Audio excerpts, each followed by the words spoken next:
Every Wednesday as Artpic Media wabahana na mulimo hobati baletera bata benjawulo abaso bati kugira ebitebye nebingi kwatandi ano mushala aida ne hole wajaho Hadija bato abandi barosa nti political no kwalete hiti no bati kwiga ebitebye nebingi na bata benjawulo abaine behole yengo abahiri hola hina. We just profile everything. Also bati community yefe na batu befe BUTALEJA be unyole babaho ne shibiga mumutu oyo enjawulo yihuba ni hole hina yihuba ni hole tona kwa lero andete mvuka washanga batu asingongera manti bitu ngasi so manyono ano analomeho humu anayeteho mbozi ya matafali anayeteho ne bitu bene bingi Kenya bafune sina abavubuka babalanga ba Gen Z itegeza Generation Z. Yes. Generation Z. Generation Z. So Z for what? What does Z mean? Abangeza bali nengeri eyibalambika abantu sinzira mu decades jo ate basaliwiyemu. So this like, is so now for you a millennial. You maybe were born between 1985 to 2000. You are a millennial. From 2000 up to then the Gen Z from 2000 abasali after 2000 after 2000 ndishe ngoni sa census ya basinga yobu actually census ya Uganda yalagire nti 75% of the people who are expected to vote in the 2026 elections they are the Gen Zs. So naone kesi ni giye program ko nimbaye pulyanga Gen Z mind ni hambizi makayesi kuga hategera abaye nyumiranga gamwe ha Gen Z hatamanyire so ba millennial na ba Gen Z batutabiha. For me I'm a millennial. Of course ni mulendo gwefuga wa millennial gahandi fe abali yango hulumya hajefe ada twaga semba mwe muvubuka ngahani uri utinanga uri mbaleve yeyo hune puli abantu bahuyanga budget. I know you Isaac. Who is Jani kwa nani angawe ngoti nanti Isaac when Isaac MULERA show my nje bati nani ino osha hisajare because Isaac MULERA kwabaye huloba luzungu Isaac asilija na lunyole MULERA ya luzungu nyo ngano banweda ngayo luzungu uli wade mukundangira MULERA budget MULERA ango kunanga yo lunyole nati budget okay ko budget peho background ya budget nasaliwa bayira guno mwesi nje guna saliwiyemu amajulai baby of course ngiri kwa kujya mu family je kujya bazeyi befesiba bitayo nyo birthday kujiona na kujino mulembe gwe fesijabanga yari ngango mumulembe gwa Gen Z jiriyo batege hani pate balanga abantu bali muchere ni cake basala bato na live nemilembe je fesijabanga yari ngayo budget angaligira pangana isali wa mwesi guno ohuliro mwahagu muzeyi kaguta gajaga bailanga liberation yes awongati budget ye yasoka bisimina isomera Uganda ndio nakuna sali era muzeyi wange gali uhaledi yona ali hongolibisa waja mulimi ata wange wange lehera mudwaliro ninda huterengo guno gundi ogondo budget jogo budget ro bamze yawe haro ne bitu binolusi na budget itakirango na hani kesi ndi wonango mugasogora ina hotango profile chef because all along mayembanga newe ile nikulanga budget lo satu ndanga nyita ya budget nikamanyi mama batu nekine ngama siname na mangi nikamanyi ndegwefugo go small ngamune bitawo byangwange Kenya niba bilanga budget bad gate ngani se na insomera public ngastar na hongandi hasina isheju hatani baho ngomusosoma wa matishita ushange sumbona hobe esina ndeye yes akuona ho street kuzisinga na street ne mbito bene bingimu real would abato batuona bandaye benda otegera owigirise wo ku ndiwani apart from budget uchitegeye byohola ndisani okupita amangu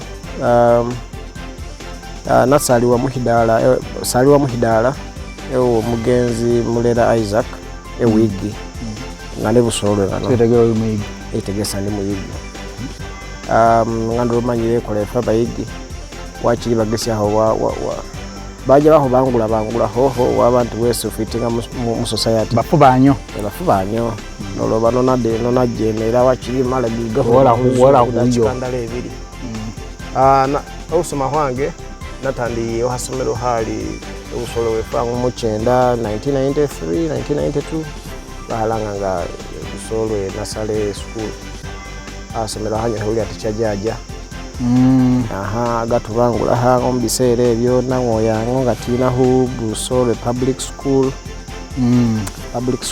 nga bayo public school yagwa na bene ebyo ngalo manyire mirembe jefugira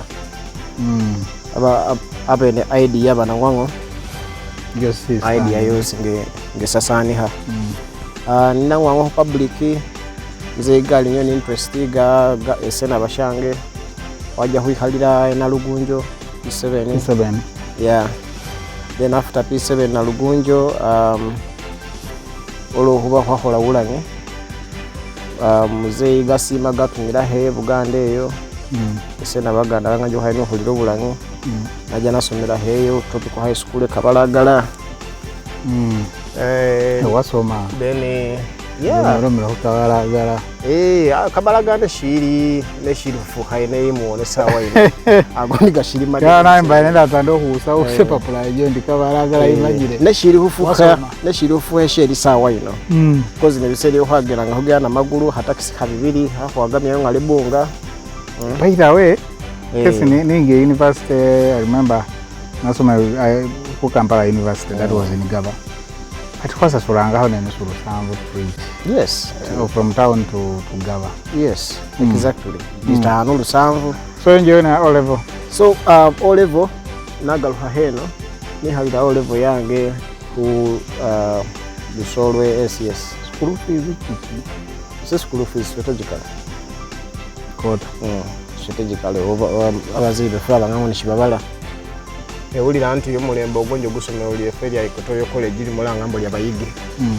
olumwa ogonjo oli atandika and of course we wanted to boost it so osoka wale taba abo so boost it baba senior 4 hada hwesi at senior 4 wali batch ya Ikotoyo College Busolwe naye sononi hatandika mu ahogo then batch yefu yihalira ngena yes olamwe Ikotoyo no shirifu na hina kutegeye no shirifu na sitting what center ni hungwango HSS nga ninagama he Kampala eyo nga nja somera ho ku Midland Kawempe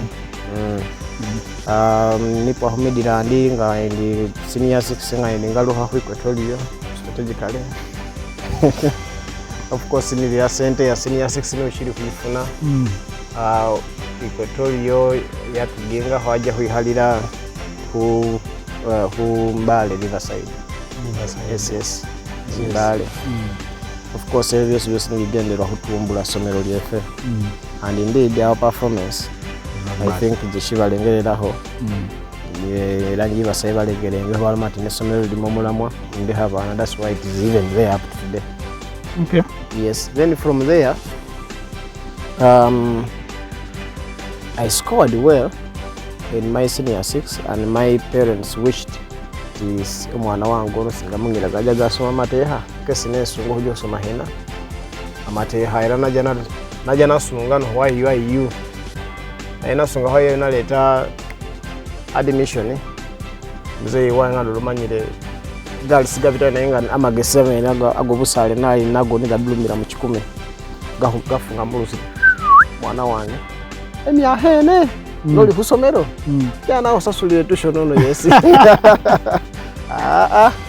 mbe osizanga nyunde ngulira ngase muliro ulamu wange no kusito woni nawo abashwabo emiliyoni jili njo kusasulire emya hene pago tasobola wawula yendulaho tinahema kera ngombe Kyambogo wenduleho kosi yisobola nendire enyo gyoholera naye osiziraho kwakuliza obuyire ko nane bibera bibyo utasobola mbera oli mutwali strict mutwali maybe by nature you were supposed to be a lawyer. Maybe one of an opportunity money maybe of course I was heartbroken a little but Naguma, I went to Kyambogo and Makerere by social sciences, Kyambogo by social work and social administration.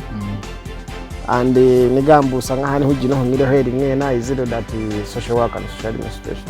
Kyambogo, yeah. And I was that class of 2009-2012. Okay. The Kyambogo, where I graduated with the honors in social work and social administration. Of course, in Kyambogo. ngafunaho mirimo emirangi eginyambayambaho peresangesaho and life moved on nasobola okujohatengaho some several short courses. How did you manage immediately after school wafuna ebyokola because it is always hard ohuma mu like kusomero then wafuniranga ebyokolanga. Of course, by then, before Shari Shiri, who were flocked with a lot of graduates, no one could develop in a way, but you would compete in the upcoming organization. They can give you an opportunity as opposed to now. China could you know go one signs of your you can do everything, you are merit, but if you don't know anyone in an organization, you will not be selected to work with them. Yeah, Chitufu, but the other area of concentration, it will be experience and what. Anyway, about very many chances. It will be experience, very many chances, very many technical know who, not technical know how. Know who? Whom do you know there at VOB? Jari mani mo Artpic media. Kojongambe kamera jawe. Aitegera yeah. Apasai by then because they said nti mzee gari ni backlog ya bana like wesi watandira ngosasula mzee gahuleha mati no wesi buli muntu ahole bibye actually yange jihenero. I tried to summarize a long story of which I don't want to summarize because we are at the profile check we always want to because you see some of us we live life of miracle. It is mercy of God that we are still alive and we studied mercy of God. My father died in November 2009. When you were just joining? The year I joined university. You understand? Yeah, I think to holiday because and my father was not a civil servant. Gratuity munaje mwafuna ebuhaire bibiri buli muntu genga ha location ehomye muje musome mu Henderson now was a peasant businessman and of course taxi owner and driver and all that all petty or peasant who ngabanga mu business so to the son. So when my father died in my first year, really you can imagine what I went through to finish a degree at Kyambogo University. Maybe you had relatives there. Yes, relatives were there, but no one can provide for you more than your parents. You should know that. Relatives are there, they will always sympathize with you. Anyway, so I know it was a lot for 3 years. Yeah. But I went to scenario like within that period 9 to 2012 yearly was the mass upon the mass of God. There is a day I walked on foot from Kyambogo. Karoma hill and I came on foot. Galingo olunaku nagenda magulu ohumwe Kyambogo. Ngangandi hujja gabawola hoyo. Equipment national yiga Kampala University. Noleyo amagulu gange ngati na number enegoshire nga you can no longer put on a shoe again for at least a period of time. No route enough beach because beach. Of course looking for relatives. Like I told you that they can sympathize with you and provide for you what they can, but not everything. So as a man, you have to soldier on yourself. You would have made a call. And this is a message to those younger orphans who think who think that because I have lost my dad, I have lost my that's mom. The end of everything. So you think everyone is accountable, or why you are accountable to everyone, or why everyone is accountable? Nothing. And to those parents who are there,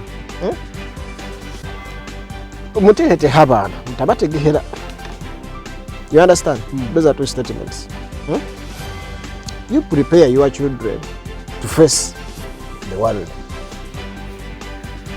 but don't prepare for your children when they are going into the world. Because what you prepare for them, the moment you go away, they can't handle. They cannot manage them. Before you rot in your grave, your child will be auctioning your building you set up for him. So why would you root now? We do a tuition? Yeah, of course. Of course, you would get there. Transport in times were hard. So how did I survive? Actually, my whole survival at university was through baking. Huba chapati, sugar coating. Komando. Bash komando na huba mandazi. Mweli ya jabanda, chireka, boyogerere kazinga. Otanyumiza mbozi. Ale mwanawe. Now let's be realistic. Very real. Let me tell you. Na hubanga mandazi, nagata mbaketi, nagatembea. Najana tunda kwa zamu na factory holenganwe. Budget yo tandile bitu ya nani. And by then amandazi ningalige nusuvinga. By the way, bidatule hage na kujinage bita. Kunyonyore program ino. We don't motivation speakers.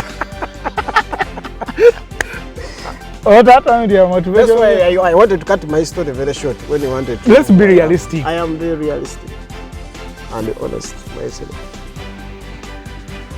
That is my life journey. There are people who know how I hustle. If you can reach out. How about chapati? How about chapati? Yo, no. Now, Bahama does. Campus to survive. How to find to survive, but campus ungeri imanye kesi ina bitamu. Campus aswa. Let me tell you. I joined the campus. Nindi na joining campus nindi ne hena. Nindi no muliro vibe ne ringo. I'm telling you. The death of both my parents in my first year humbled me. Yes. Yeah. Next year. Almost in the same period. In a period of 1 year. My father died in November of 2009.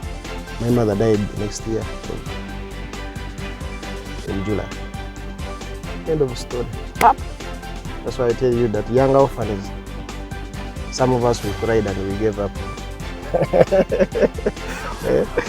So vibe ne bangamugulu, you are meeting this year manje sele abanyarwanda nga hani bahiga nto kusomesa huliyo. We haye mu kirasi mwegiye bana wa western bameri bange bane ngunyisanga it is just phone call away. Hey mama, mtunde hange ngombe ndala bufa mwangu mpelese hebesa from nowhere mobile man ngoko nija hajanga ngwangwa. Bono mye afune mtu alada tu mobile man Balo mata ya hotile hunda kumatu jefe ngem.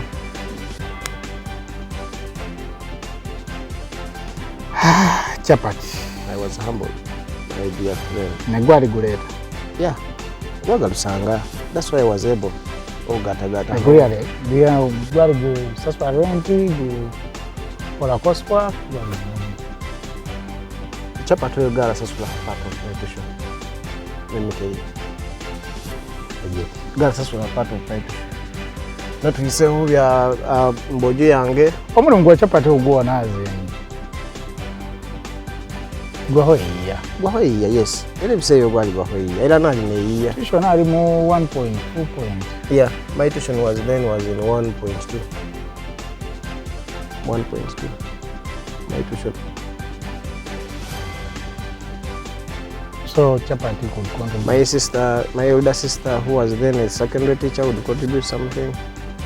My other sister, who is a primary teacher, could contribute something. Then there were these other younger sisters of mine, who actually I was me taking care of them as well in Kampala. But when people look at you and they hear Mulera, balowooza nti musajja wahuli husaani ya Silver omanyire ennaku ki. Okay, then imagine there's a road in the background. Nanefe, government young orphans. People are being taken ishalo shihomire. Ihirire samo why? Because a lot of cries, a lot of what. When did you realize that now, yeah, budget has to take on and things have to be. You see, plan ja mzee welfare, natuwulira. You know, I think our father knew that he couldn't live for longer. Natuwulira anti bana bange, I tried the best I can. Nenda musomera. At least muzahanga mubaho, mutasigaira kulevo njenye na watu befe bandi bana bawulijjo. Because I know it is through education that the world will know you and you'll be able to achieve more than where you have as your father. He samuhonga no he ashbira every buze got romanga. The way he mentored us. Atenda husoma wala tenda husoma na hohesengo washehina emoloka. So no manu wendo he walo hoheso washemoloka hola hina soma, you know. Tushonga chikuja munyo like he can give you, you know, at some time he was disappointed that he could express it by himself when he had a lot of money, of course, to take his children to bigger schools or even outside of Uganda. Abahulu before to soka ndoza sibashibuying abulanyi. So he was heartbroken. Gagalwa kufa bameneni yoze. We are how to push him out to a certain level. And indeed, as a family, we have not disappointed. We are trying. Are you married? Yes, I am married. But that doesn't mean that I'm retired. So have you ever tried politics? Yes, for me, I'm a political animal. I'm a seasoned politician. Yeah, apart from being a businessman, I'm an opinion leader in this community. I'm a politician. Remember, in the last run, I contested for every 3 chairperson of Busole. A run which I won, and I was very happy I won. But it was grabbed from my hands. Nimbonant. By who? By what some other people alleged that he has served them well.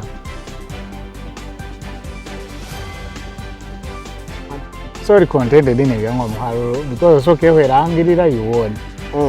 Yeah, what happened? What transpired? What transpired?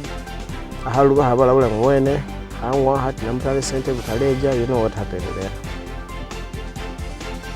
There are people who in this district who think that they think for every household. So any household which has their favor is the winner at the end of the day in the adult suffrage system. You lose out, even if you are credible, even if on merit, you lose.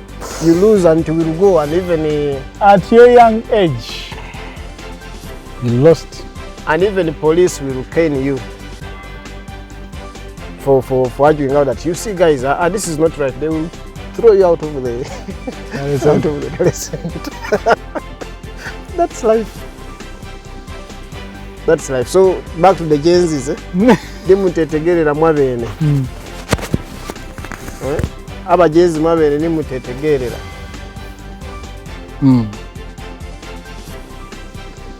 Eshalo shibale hirembe. Eshalo shibale hirembe. Anyway, how bemu afanani? These guys, let's assume they are still there. Who throw in about. It is not me who are thrown out, but I was there and I saw somebody being thrown. I didn't wait for it to happen. So I said, if he now, I cannot reach that level. Let me go back to win. So about one over here, they are hopeful. They are always there. So there. Oh, you're also waiting for those years where no member to throw people out. Embafundi najo, but about to be travel. But you Butale Center babayo every season. Ebahona banya have producing every season. So you never know this season you might be produced. I might be produced also throughout people. You never know. You never know. So don't you 6 years for Agama yo also subground? I currently sisobola kulomera hito fonto ba jahoye meresango oba sinjahoye meresango because it's too early. You issue yeah, it's too early. Vatu kubaona watandoka ebisyamu egali ngena. Yeah, to me it is too early. Ana watu abalipo yanjula sinahina haloho yanjula. And was have yanjula. However, it doesn't mean that I am not in my community. I am with my electorates. I'm with them na watu bange. Mwana nabo wahitagiswa. We get home and we move forward. Na ye eshoho yemere sango mu 2026. That one of course says sinenda ho bana chemalira somewhere ne salira ngo I have several stakeholders who I have to consult if it is worth it.